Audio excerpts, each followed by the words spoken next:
You might have missed an extremely strange social media campaign coming out of the Trump White House amidst the other dire news stories and restaurant recommendations clogging up your algorithm. In between forcible Western Hemisphere domination and chumming it with influencers that request Nazi songs at the club, the Trump White House took time out of the calendar to celebrate a new and important and groundbreaking innovative victory: bringing back whole milk?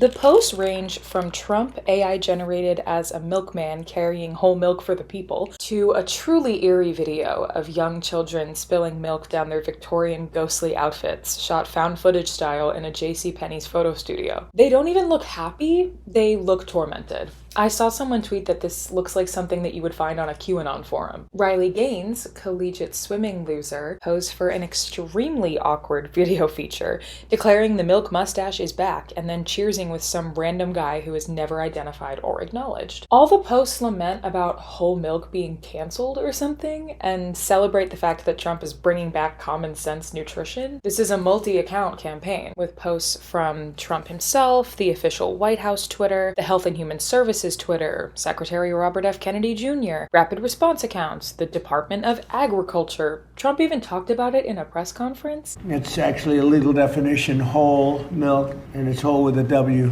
for those of you that have a problem. This is exactly the kind of practical change that will make America healthy again. Thank you. Thank you. Thank you.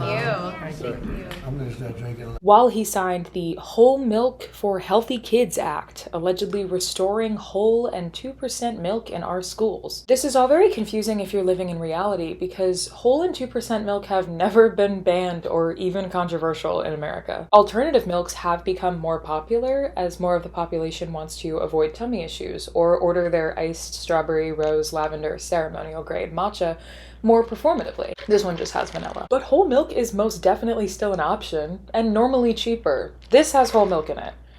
It was still $7.50 though. So why the fuck is this happening? I almost didn't research this because I was sure it was just purposefully confusing and meaningless, and it was to distract us from all of the actual terror and horror that's going on that the administration is currently sanctioning. But my curiosity got the better of me, and here I am out the other side. I'm ready to report what I found out. And guess what? I'm still confused, but a little less now. And I have two pretty evidence-backed theories of what I think might be going on here. Before I get into them though, I did spend a lot of time staring at Trump's social media accounts and hit enter on some very questionable Googles in order to research for this video. So if you feel inclined to smash that like and subscribe button, it would be very much appreciated. Theory 1. It was a raw milk campaign. Health and Human Services Secretary, bear carcass transporter, and man who smiled for this photo and thought, people will love this and think I am normal, Robert F. Kennedy Jr. is on the record as a huge fan of raw milk. Raw milk has been mostly illegal to distribute widely in the USA, but if you too are chronically online, you have probably seen it rise to dominance in right-wing spaces and wellness spaces alike. As the overall culture became more conservative, the attitude surrounding nutrition shifted with it, and now you have a lot of influencers who are hawking ideals of clean eating and whole foods, returning to our roots type shit. The true diehards are promoting drinking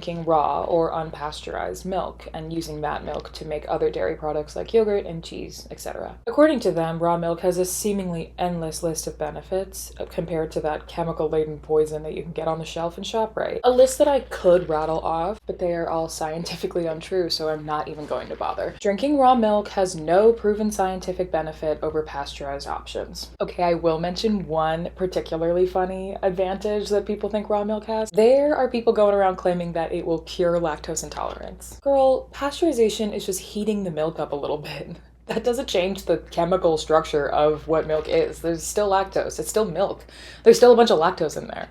Open the schools. So raw milk has no benefits, and it also has some deeply icky downsides. Pasteurization takes away all of the pathogens and bacteria, foodborne illnesses that are naturally occurring in dairy products. Drinking raw milk puts you at risk for some seriously disgusting diseases, or even the risk of death if you're immunocompromised, elderly, pregnant, or a child. And there are so many, I would say, irresponsible right-wing influencers who constantly talk about how they feed this shit to their kids. Brown University Health writes, in 2017, it was estimated that only 3.2% of the population of the United States drank raw milk, but that 96% of the dairy-related foodborne illnesses were caused by consuming raw milk or related dairy products. These numbers are only based on reported illnesses, and it's likely that the real numbers of foodborne illnesses related to raw milk are significantly higher. Despite all this evidence, RFK Jr. still rides hard for this stuff. He has stated that the industry has been treated unfairly by the FDA, tweeting that the aggressive suppression of raw milk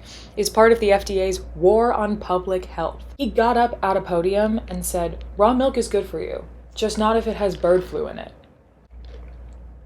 I do believe in its healing powers. Healing powers? It sounds like he's a girl on TikTok talking about crystals, or peddling a multi-level marketing product. Trouble in paradise, though. Last summer, NBC News reported that advocates for raw milk were feeling a little cheated by RFK Jr. They thought they had a guy moving into power who was going to be on their side, maybe loosen some of the long-standing federal restrictions surrounding raw dairy products. Mark McAfee, a prominent raw milk producer who RFK has spoken with publicly in the past, told NBC, "It appears that the FDA culture will continue its war against raw milk."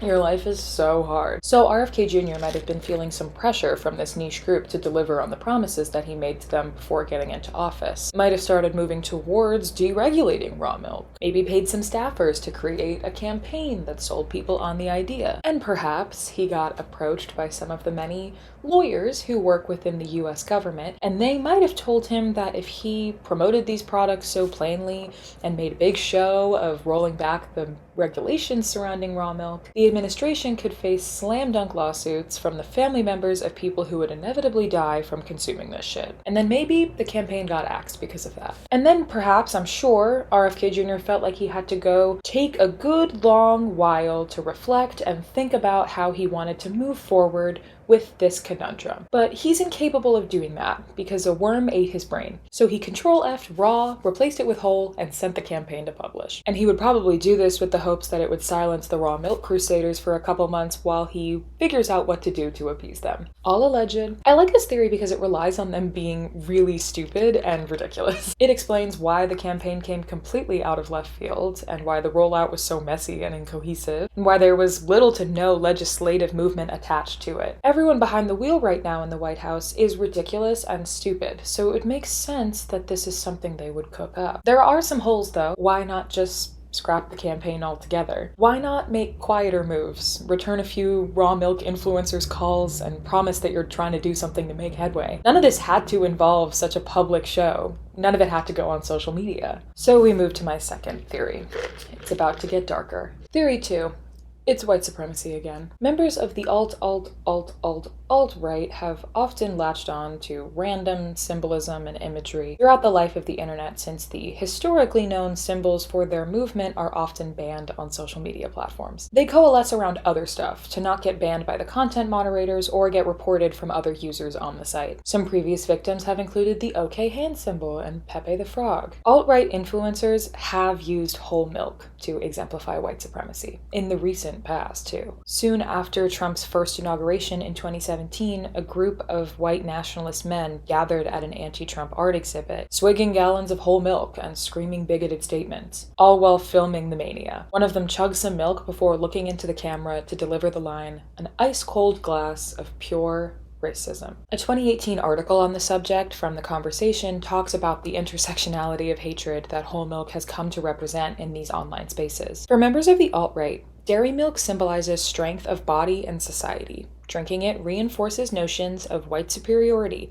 and idealized visions of masculinity. Soy milk represents weakness, emasculation, and all things politically correct. The hashtags #MilkTwitter and #SoyBoy celebrate traditional gender norms and the good old days of white-dominated patriarchy, while ridiculing diversity and feminism. Legal scholar Andrea Freeman has traced the utilization of whole milk by white supremacists all the way back to the 1920s, with official US government documents suggesting a link between white people, whole milk consumption, and superior intellect. The alt-right has been obsessing over whole milk for a while now, so this random campaign might be a little more sinister than the scraps of a raw milk liberation. The Trump administration has frequently signaled alignment with white supremacy groups. I mean, do we remember very fine people on both sides kids. But he caught some heat for defending those Nazis in Charlottesville. Clearly not enough, because we're still in this shit show. But backlash from this incident might have led to some more discreet acknowledgement. Something that seems benign and idiotic, but for those in the know, is affirming. A wink and a nod that he's in on the joke,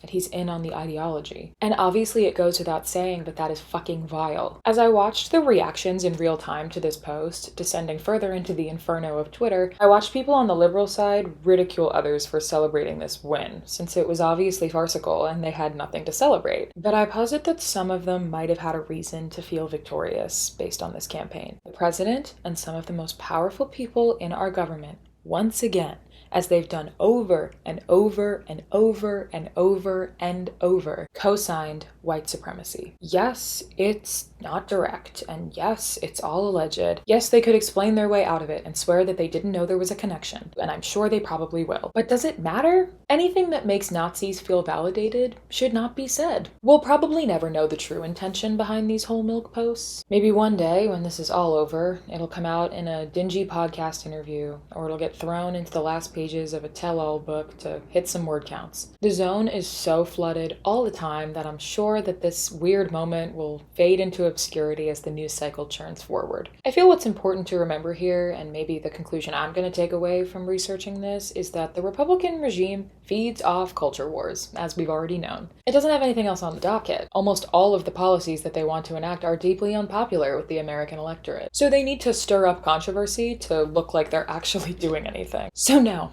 Nobody is coming for your right to drink whole milk. And if you didn't understand this campaign, it means that you are probably not in spaces online where they discuss toxic homeopathic wellness or legitimate white supremacy, which is definitely positive and not something that you should change anytime soon. Now that that's cleared up, we can go back to focusing on the horrors.